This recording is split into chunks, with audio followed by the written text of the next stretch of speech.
Welcome back to another episode of Potty Magic. It's actually been a little while since I've done an episode, but I am joined by one of my favourite people of all time. He played for both GWS and also the Fremantle Dockers. We're going to go into all the good fun stories today. Please welcome the Prince of Fremantle, Dardy Mccarthy. Hey, my brother. Good to see you. Yeah, good to see you, my friend. Well, how you been? Good. Good, man. Been cruising. Really good. Yeah. So, before we go any further with it, what I want to tell everyone is how this, I guess, podcast with us came about, right? This was just 2 weekends ago, out in Freo, going through Benny's, a pretty grotty place on a Saturday night to be. I seen Cam go, there he is, we had a chat, and there's sort of like two sections of Benny's, at the front end and the back end, and you used to be able to go like in and out of both. It used to be cruisy. Used to be no problem, and then for some reason they've now like sectioned it off, and the back is the place that you want to be. 100. So I walked through the front with Beck and another one of our friends, and we've gone to the back bit, and the bouncer wouldn't let me in. He's like, nah, mate, you have to go all the way around, walk around the building, go around the back. And I'm like, I'm talking to him, trying to like put on the charm, giving me nothing. And then I'm like, fuck's sake, whatever. So we're going to go walk out. As we're walking out, you're walking the other way. You're like, you leaving? And I said, no, I have to go around the other way. And he's like, no, come here. And then the Prince of Freo, he says, come under here. Go, Cam's got you. He goes, oh, mate, these guys, bring them on through. So I honestly couldn't believe that. And it's such a stitch up now, especially like, I was like, man, they're not going to let you through. And like, you sort of show confidence, I reckon, and go up to him and be like, man, they're coming through. I just thought you own the joint, and you pretty much live there, I think. So I was going, Man, I've spent a couple of Saturday nights there to the early hours, bro. And then when you hell on like the fucking chicken twisty and you go straight into the Hugo's in the morning. Yeah. I semi-love Hugo's because you go straight into like underground and your phone doesn't work. So it's like you message people and be like, I'm going into Hugo's. Yeah. If you need me, that's where I'll be. Yeah, because I can't get in contact. And that's actually where I ended up. Was Hugo's there, and when it was back in the day, it was Frayed, and that was another great place to be. Oh 100, shit! 100. I haven't been partying there again since it was Frayed days until the other day, and I was like, oh my god, bringing back all those memories. Going, man, this dirty place. It's absolute dungeon. In the actual dungeon, full dungeon, bro. All right, well, I've got a couple of, I guess, like, I don't know, true or falses, kind of, some quick fire questions. Now, this first one, there's actually no way. Don't stop looking at me screen. Stop looking at the screen. There's no other way I can put it delicately. I've heard that you've got a massive penis. That's what I hear. That's just what I hear, that you've got a massive. That's all I hear. I don't know how else to say. Is that true or not true? Man, tell me when to stop. Tell me when to stop. If I say T, he hasn't said stop yet. Oh my god! Yeah, if I say T, it's like you've blown your own trumpet.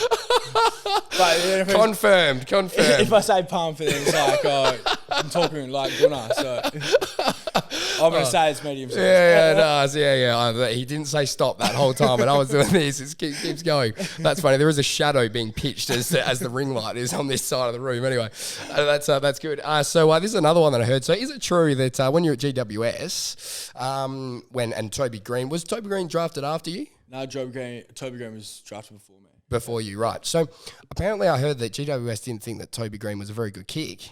And they said, Toby, I reckon you should just go hang around with Cam and get some tips. And allegedly that you tell everybody that you taught Toby Green how to kick. No way at all. Toby Green taught me a fair few things, put it that way. But he's a weapon of a player for sure. And you taught him how to kick? Yeah. A couple of things. He always admired my goal kicking. Yep. He always come up to me and said, like, fuck, your goal kicking is like spot on. And I ran through my routine with him and stuff like that. But if I could be, if I could be half the player he was. He's pretty good. I'd probably still be in the fucking system. Yeah, that's true. It's very true. No, he's an absolute demon. And you do love a party.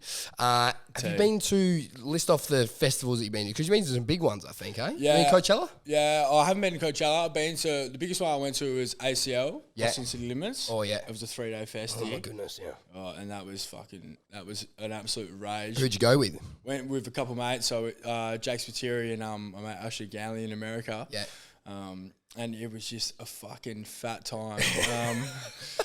72 hours with no sleep. And, Oh, I know the feelings. We did that Tomorrowland push as well. Same thing. What's the best festival you've been to?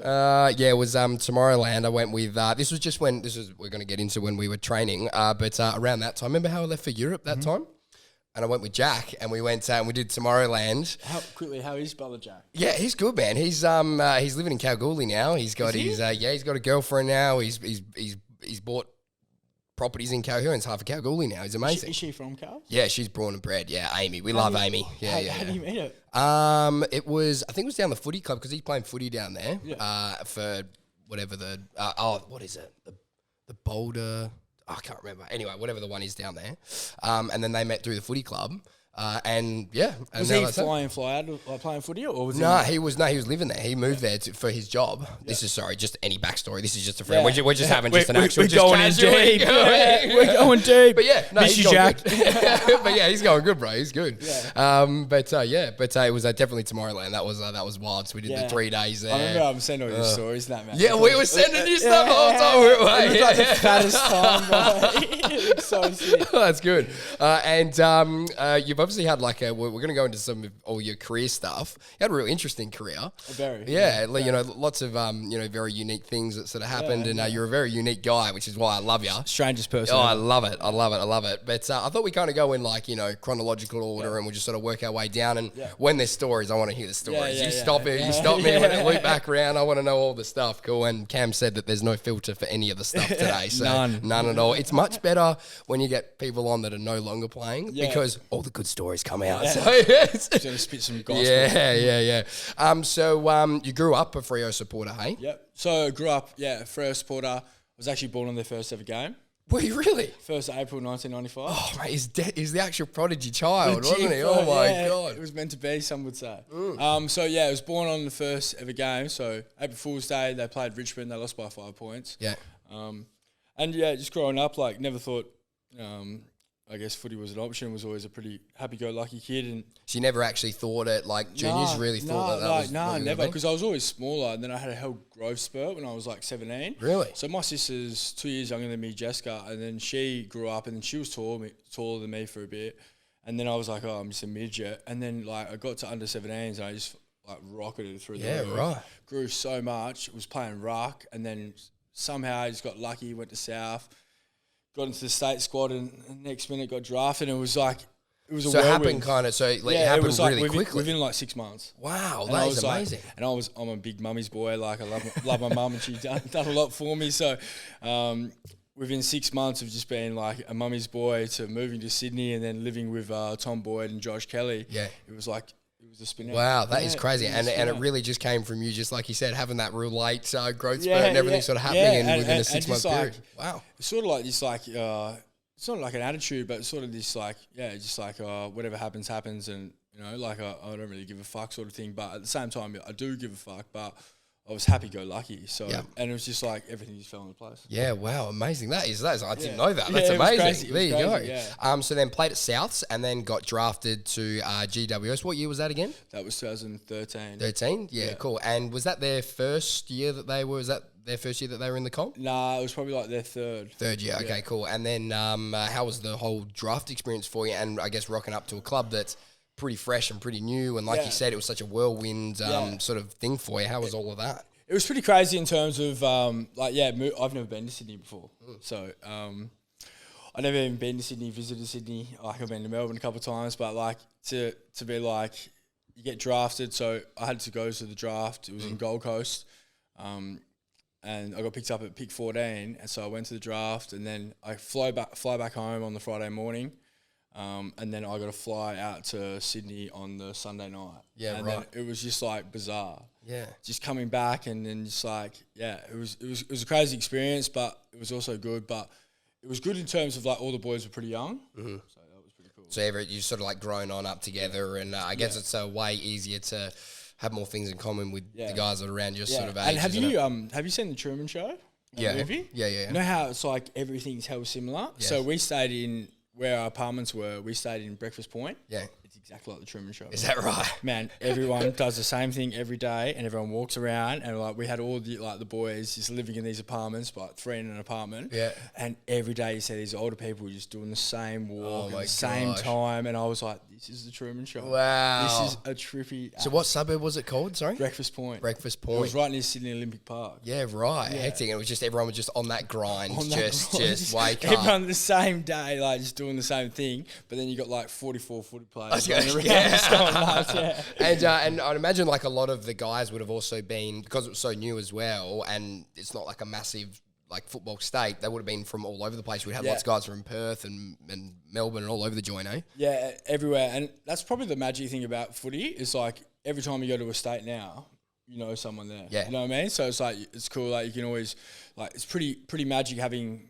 mates all over the country. Yeah. Like you can always drop in, like see them and stuff like that. But but also like when you have so many personalities together, I say 45 personalities together, not everyone's going to get along. Oh, of course, yeah. You know what I mean? Like absolutely, it's just like not natural. You literally cannot get along. It's impossible. You can't do that. Like if there's 45 people, you're not going to click with some that are there. Exactly. Right? And you have your little cliches and your little groups where you hang out with and more than others. But probably the magic thing at Freo is like I would have a beer with anyone. Yeah, Freo. right. Yeah, it was magic. Yeah, that's cool. That's cool. And leading up to, I guess, your first game, how long did it take you to get your first game? Yeah, so I reckon it was probably a gimme game. So I played my first game, the last game of the year, my first year. Yeah. And I was a sub, so I reckon it was just a bit of a gimme game. We were versing the Bulldogs at Etihad Stadium, Marvel Stadium. So last game of the year. And I was a sub. And so they was like, oh, you're going to be sub this week. And I was like, fuck yeah, that's sick. So went in there and it was like obviously hypes and had all family and friends coming over. And funny story actually. So the night before we have like team meetings and stuff like that. So the team meeting, the coach was in the elevator, but the elevator was being playing up all day, like on my first game. So I'm pretty nervous. Never been to like an actual AFL team meeting before. Yeah. So I'm like sort of spinning out, and anyway, Leo and Cameron stuck in the fucking elevator, and they go, "Oh, has anyone got a joke?" And I just said, "This is my time to shine. This is move over, everybody." I said, "I've got one." And everyone's like laughing, like, "All right." Oh, no. They used to call me Sunshine at GWS. Yeah. So I got up and I was like, I'll say this joke. Like I was like, fuck, I don't know. And then as I got up there, I turned around. I was like, my first game, probably should just be chilling, like not fucking making a scene. I said, fuck it. Get said, me up all there. right, I've got a joke. And I said, all right. So there's this koala sitting on a tree, smoking a massive doobie. Smoking a massive doobie, and this fucking lizard walks past. And this lizard walks past. He looks up and goes, "Oh, what are you doing up there?" Koala goes, "Come up here. Smoke the J with me." So the lizard fucking climbs up the tree and he's smoking the J with the koala. He goes, "I'm parched as fuck." He goes, "I need to drink water." The koala goes, "There's a fucking river down there. Just go left, right, left, right." Lizard goes down, finds his way to the lake. He's fucking smacking water. Crocodile comes up and he's like, "Whoa, what the fuck's going on with you?" And this lizard looks blazed as hell.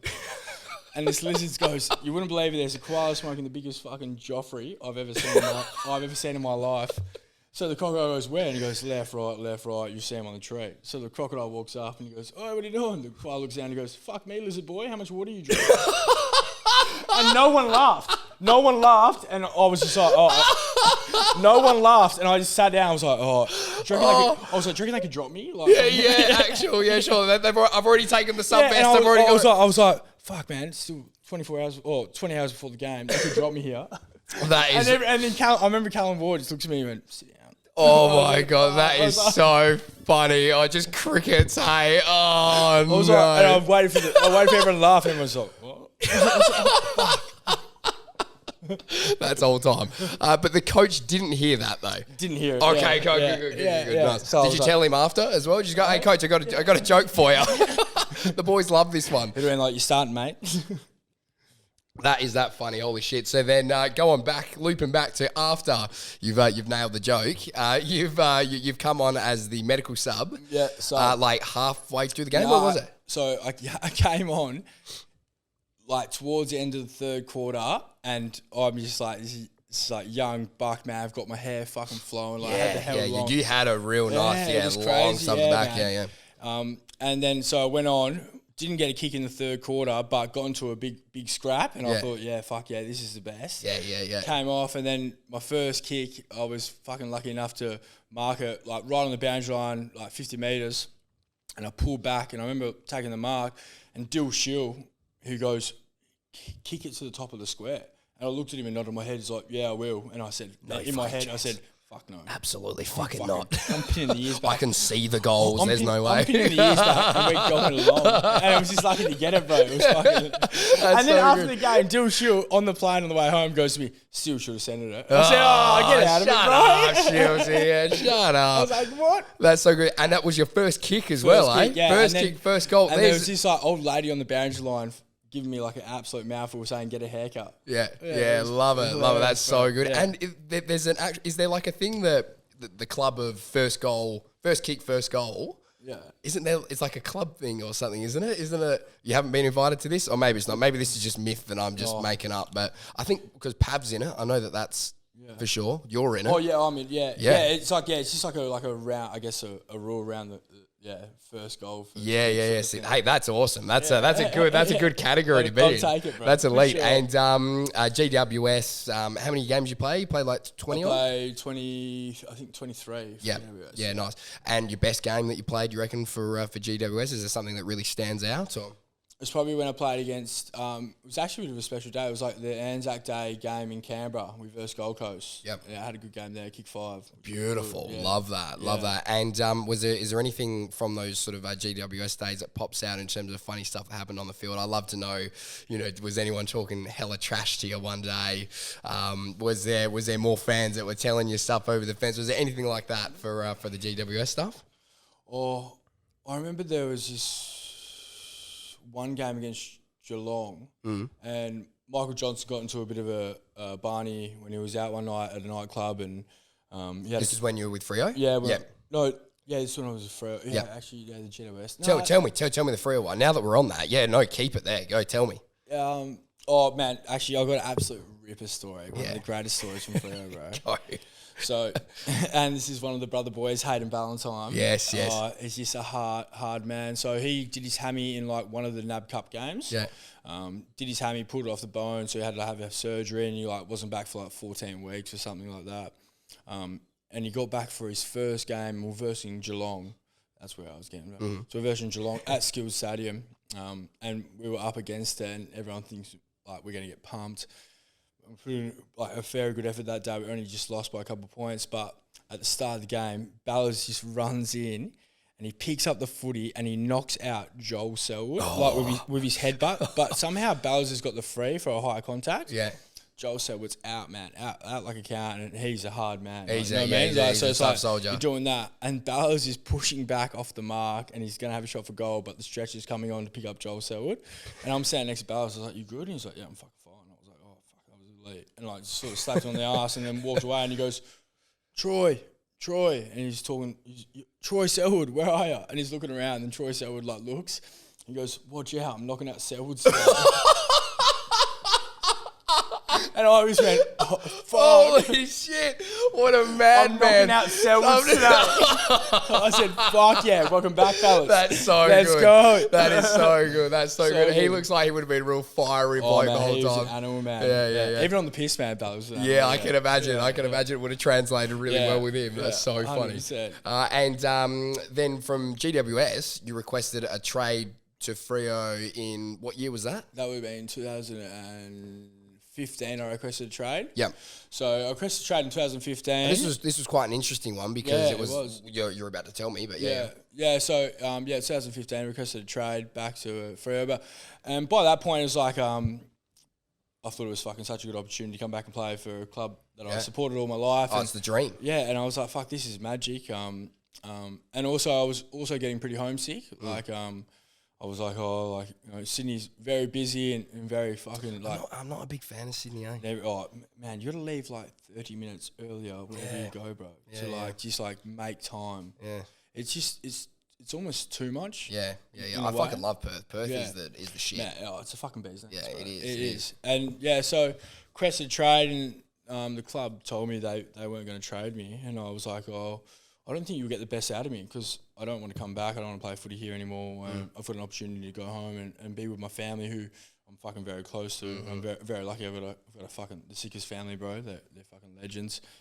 And I was like, the opportunity's there, so just trade me. And they wouldn't. So I was like, fuck. And then going back to, then they didn't trade. The trade didn't go through. And then going back to the club, I just fucking had this hatred towards them, saying like, you're not going to get the best out of me. Why would you keep me here against my will? And stuff like that. And, it could be like throwing the towel, but I was just like, I just don't want to be here anymore. So had the year off and obviously was in talks with Fremantle the whole time, but had to do like training outside.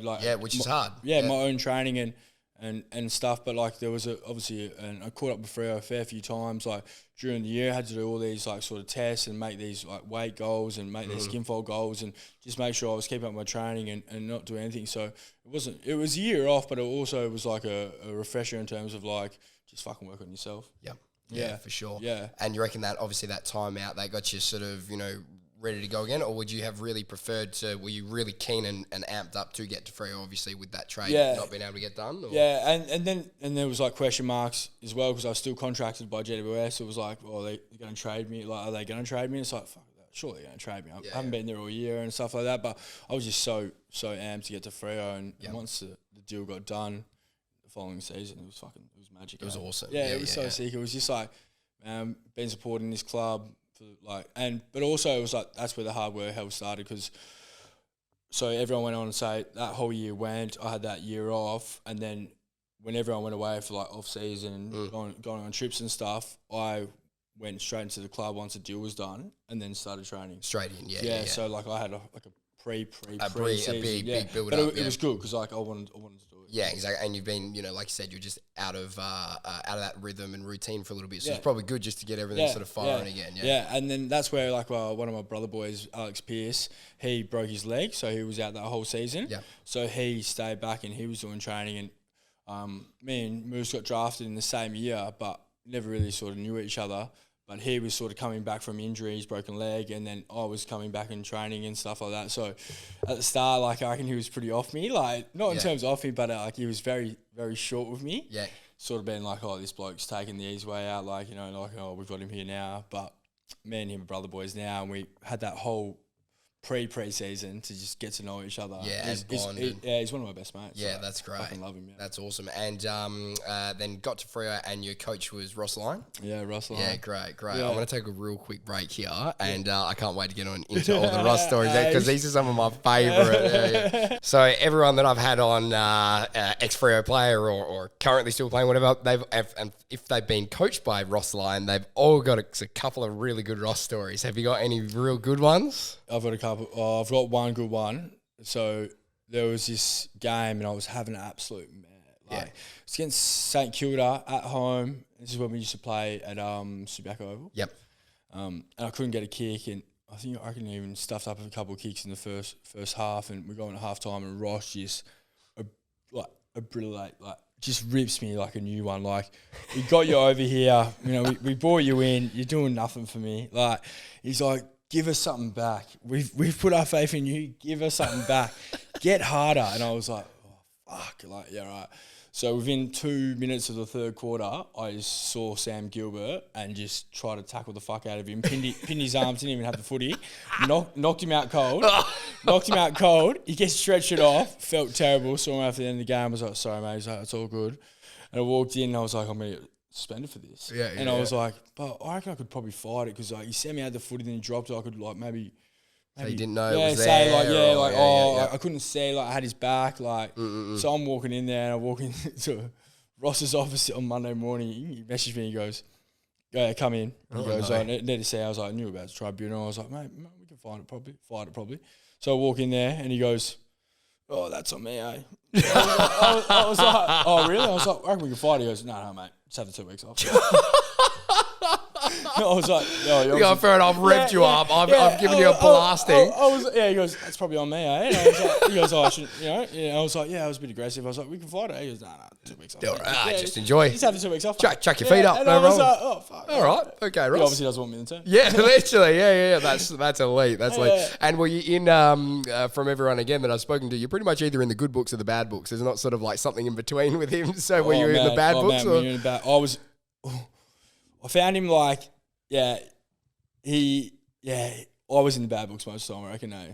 Yeah. Because I'm so different in terms of like you said before, like I've never wavered who I am as a person, and I'm very and a lot of people like who come across me be like probably walk away and be like, that man's strange. Yeah. You know what I mean? And I am strange. Well, it's not. It's like you said, you're actually just very comfortable being you. Yeah. I think that's the thing. Yeah, and you actually don't mind showing that. So some people are, they've got like the bit of a facade that you give this much to people. Yeah. But you're like, what you see is what you get with you. That's probably the best way to describe you. Yeah, and I'll never sort of. And that's one thing that I'm hell happy with. Like, I've never changed who I am as a person. Yeah. The whole time through like my footy career, I've always been this strange human. And I love it. I fucking love it too. It's the best. Yeah. So anyway, back to Ross. So he didn't maybe find that as... Yeah, and like a lot of people like at the club used to say like, oh, like, why are you dressing that? It's, like, oh, maybe you dress a bit different than that. It's like, fuck no.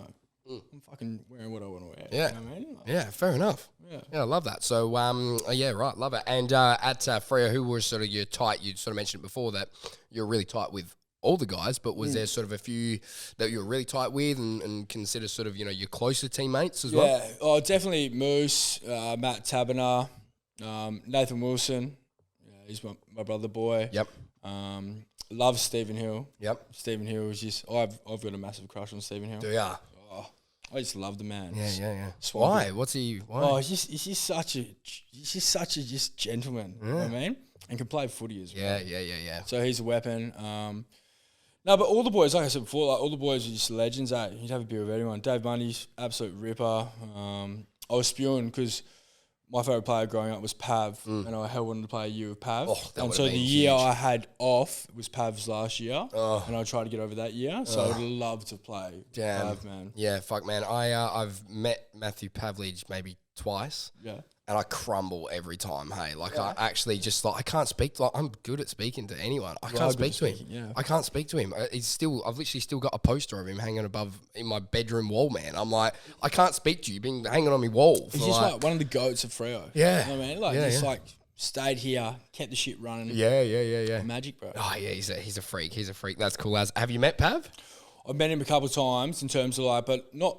Met him in terms of like having a yarn with him outside. I've met him like when he was doing commentary and like walking on the field and like, hey, Pav, how you going? Stuff. But I'd love to fucking have a yarn with him. Yeah. And Freo best games. Is there any that sort of stand out? It was probably in my last year, that first game against North Melbourne. Yes. I just got lucky. Was you kick 5? Yeah, 5. Yeah. I just got lucky. I got lucky that day. It was just like everything fell into place, and it was just like. No, when you have like, I guess it's like anything. You have a day where everything just fucking seems to fucking fall into place. And that was that day. It was that day. Yeah. And I was like, fuck this. Well, run me through it. What? How was it? How did the goals go? What happened that sort of made it such a good day for you? It was just like you have as a forward, you have these days where you can lead at the footy all day, right? So you lead at the footy, or the ball gets kicked to you, and it's either on your head, or it's like going over the top of you, or it just falls just like short of you.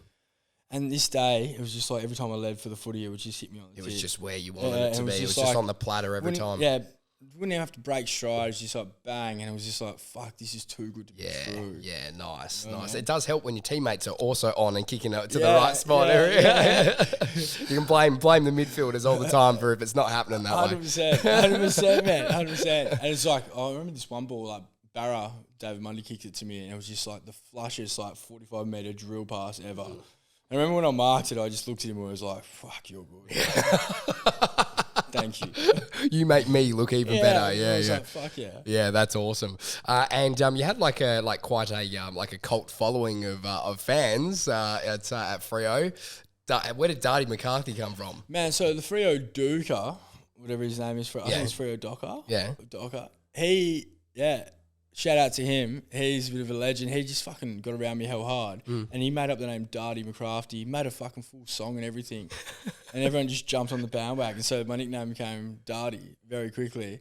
But yeah, it was crazy. But first supporters are unreal, like real nice people and stuff like that. And especially like more because they have that big Coburn Art Community Centre. Yes. You like socialise more because you go get a coffee in the cafe and like, there, you know, like you're talking to people, which is it is a good thing, I reckon, because like you socialise with the general public and you get to know people a bit more and that. And like I said before, like it's always fucking, I'm always up for a yarn with anyone. Yeah. That's what I find, like compared to like the basketball and the Wildcats and versus the football stuff. So like say we've been to like, you know, event or corporate events for either of them. Yeah. The Wildcats ones are really good at like bringing everybody in and they talk to the players and they're fucking all about it. But then the footy ones are sometimes a little bit more sort of walls up. Yeah. So it sort of makes it always feels a little bit further away sometimes. But like you said, bringing it into that community centre like that where you've got people coming around that are loving what you do, it's, you know, it just brings that sort of, you know, like real personal and love and passion about it, doesn't it? And I reckon some people as well, like some people as well get, probably not arrogant, but some people get like you said, wars up and they don't want to socialise with like the community and stuff like that. So fuck that. We're all on the same page. We're the same people. Like, you know, fuck it. Like, you know, you can talk to anyone, and some people sort of get a bit arrogant about that. Yeah. And do you have any good fan stories from Freo? Is there any of some real diehards? Obviously, you just mentioned one there that pretty much made your your nickname now. But not on the top of my head, bro. I'm trying to think of something like how weird. I signed a forehead once. Really? Yeah. Was it a guy or a girl? A guy, yeah. He reckons he was going to get a tattoo, but there's no way. There's no chance. Yeah. He was just joshing me. And how we kind of like actually first knew each other was I was doing some training with like Brandon and Sean, and this was like, I think it was 2019, I'm pretty sure. Yeah. And you were kind of sort of a little bit in and out of the side and stuff, and you hit me up and you said, coming down. We said, fucking oath, let's go. Yeah. And we did a little bit of training together for I think it was 4 or 6 weeks or something like that in the middle of the year. And this was in the middle of the year where you were still doing your full regular training. We said, mate, we need to do some stuff. And we're sort of doing it undercover and, you know, not putting anything out about it or anything like that. And it was magic, And and then literally came back in, you fucking smoked it for the next month and you got another year after that. And like I said before when I messaged you before, like I remember that first session we did here. Yeah. I was off my guts in terms of like I'll on hands and knees. Yeah, I'll have it. I'll have to find it. Oh man. I'll clip this up and put it on here. Body magic hurt me. So we're on the assault bike. I think it was. Yeah. It's just lingering over in the corner here, just looking at you still. And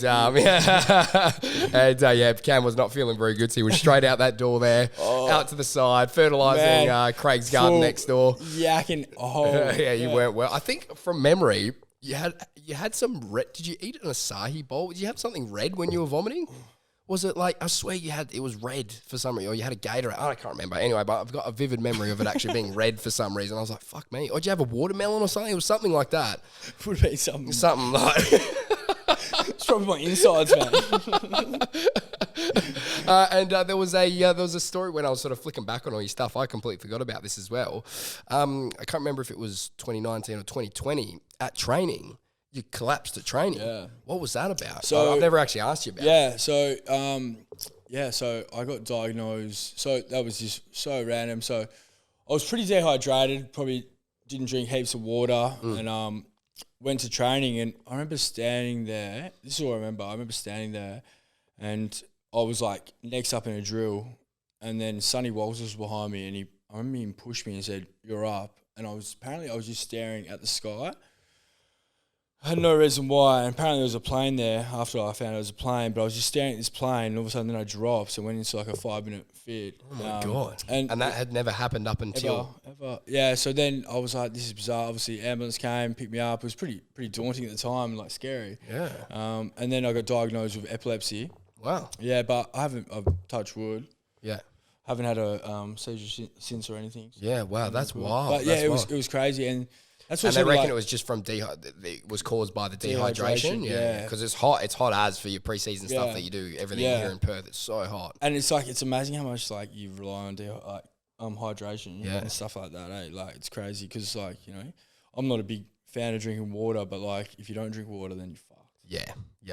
And it was just all the stars aligned for that. Go. And then what was the recovery and everything for that like? Yeah, so that's when we had to go straight to the hub. So that was our first hub in Gold Coast. Yeah. So obviously it was pretty hard because I just got diagnosed with epilepsy, and then 4 days later I had to fly to Gold Coast and then spend 6 weeks there. And that was sort of like, it was probably the hardest 6 weeks of my life in terms of like being so isolated. I was lucky I had my brother boy Tom Barras, so Eagles and Dockers stayed at the same hotel. Yeah. And he's like we call each other universal brothers because we're exactly the same. Yeah. And, I spent a lot of time with him, but it was just an outlet because otherwise you're just with the footy team the whole time. Yep. And it got hell just confronting. It's very intense, you know? It is, yeah, it is. And so we got to spend heaps of time with him, which is dope. And there was another, one of the trainers, Chloe Phelps, who I'm real good mates with, she was there as well. So like it was just an outlet and we all hang out at the same time and stuff like that. Otherwise, like you sort of just, you train with each other, eat with each other, hang out with each other. So it's a lot. Yeah. It's just it's such an intense environment, especially, during that time when you were doing the hubs and doing all the covers. It was even more intense than what it regularly would be. And like you said, you like the comfort of your own home and having your family and having your friends and everything around you. That was sort of one of the big things that sort of brought you back in the first place. And that was the reason why, like, towards the end of, like, when I pulled the pin at the end, it was like, I'm not playing. I haven't played the whole year since that seizure. I played the first 2 games. I haven't played since that seizure. And then I went away. I went away to Gold Coast, and then they were like, "We're going to Darwin for a hub." And I was like, "Put it this way: I'm out of contract at the end of the year. I'm obviously not gonna play. Am I playing? No, probably not gonna play." So I was like, "I'm not gonna put myself through another hub." Yep. So I was like, "If we just call it quits," I was like, "There's opportunity me playing or opportunity me, getting another contract. 100% I'll go." But they were like, "You're probably not getting another contract." And I said, "Oh well, it's no point in me going for another 4 weeks." Oh, 100%. If the writing was on the wall with that, yeah. So I was like, "Fuck that." Yeah, and towards that sort of end part of being at Freo and those sort of conversations coming up, did you kind of know that was sort of the vibe, or was it more so that it was just sort of, I guess, obviously having the epilepsy episode, that probably didn't. That's obviously not an ideal flow into you wanting to play and do all that sort of stuff. But was there sort of things that you went, "Oh fuck, I can kind of see that." The way it was going? You can sort of tell the writing on the wall. Like, footy clubs are like schools in terms of, you can tell when you're on the outer or you're in the shit. You know what I mean? So like you can sort of when your time's sort of coming to an end, sort of thing and stuff like that. But it was a great experience. Wouldn't change for the world. And I got to play for a club that I fucking grew up supporting. That is the dream, isn't it? Absolute dream. Yeah. And then in terms of, do you have any regrets for any part of your career that you would have done differently, or when you maybe went left and you should have gone right, anything like that? Is there any moment either on the field, off the field, any of it? Probably most of it. Most of it?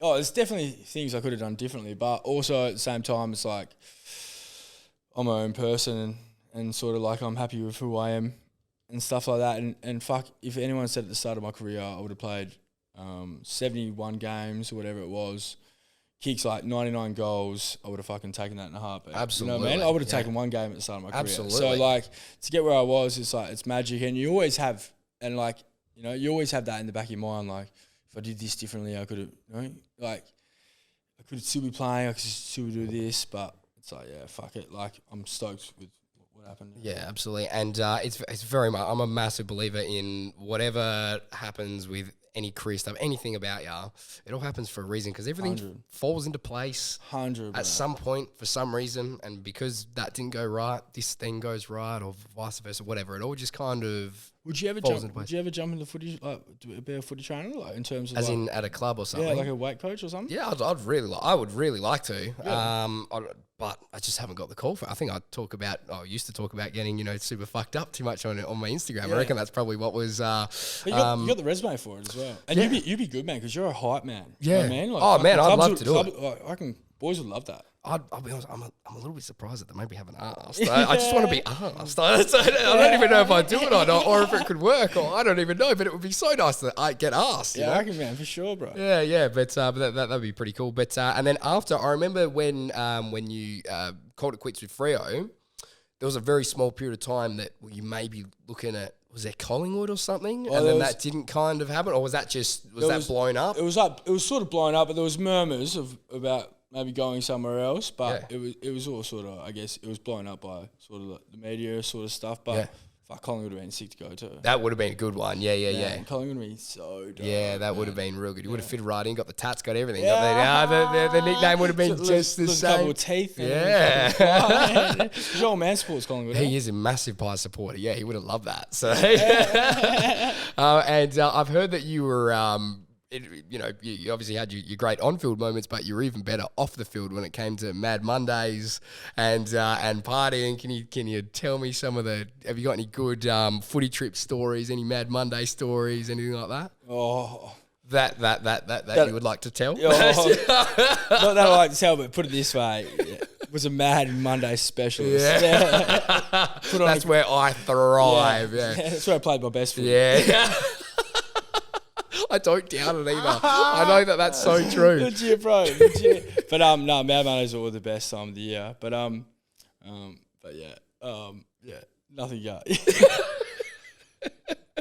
And did you go on? Did you go any big footy trips with any of the boys at any of the years? No, we never really had footy trips because it got to like the point where the clubs, because I guess COVID and stuff like that, you couldn't really travel. But also the clubs were held off footy trips. Yeah. So they just give you like a Mad Monday, and you go off with like certain groups and stuff like that. But I always did sort of something with like a couple of my mates and stuff like that because I spent all year with the boys. Yeah, of course. Yeah, so I went, 1 year I went with my ex-girlfriend we went to Europe. Yeah. And then the other year I went with a couple of my brothers to America, and it was good. But yeah, I wish we went on more food trips. Yeah. And what are you doing with yourself now? What's what does now and the future hold for Dardy Mccarthy? Oh, at the moment, man, city slicker. I just gone to a bit of a country life. Fantastic. Yeah, so it's pretty mint. So I've got a job sort of working on a farm at the moment, and I think it's going to go for about 3 or 4 months. But it's just fucking mint at the moment. Just while I'm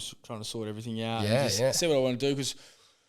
I want to find something that I'm passionate about because fuck, life's too short, man. Like, especially like, we've had a lot of fucking things go wrong in terms of family, friends at the moment, in terms of like just sickness and illness, and hell makes you realise, fuck, life's short, and like you might as well get out of bed doing something you want to do. Absolutely, man. So I don't want to do anything I don't want to get out of bed for. So at the moment, I'm loving what I'm doing, and then find something that really fucking fits my niche and fucking go from there. But at the moment, it's all kosher. Yeah, no, I'm very much on the same page with that, man. I don't know how people get up and do a job that, but obviously it's not, everyone's got different situations and stuff. And, I think, both probably you and I have got a good spot where we're able to try different things and do things and do things that you enjoy, which is great. But I'm very much on the same page with that. I don't know how you get up and do it. I reckon you're living the dream, bro. I am living the dream. I love all the shit I'm doing. It's good as, man. And it's just getting better and better, and, get to work and meet awesome people like yourself. And it's just, honestly, it's what the highlight is. It's actually just,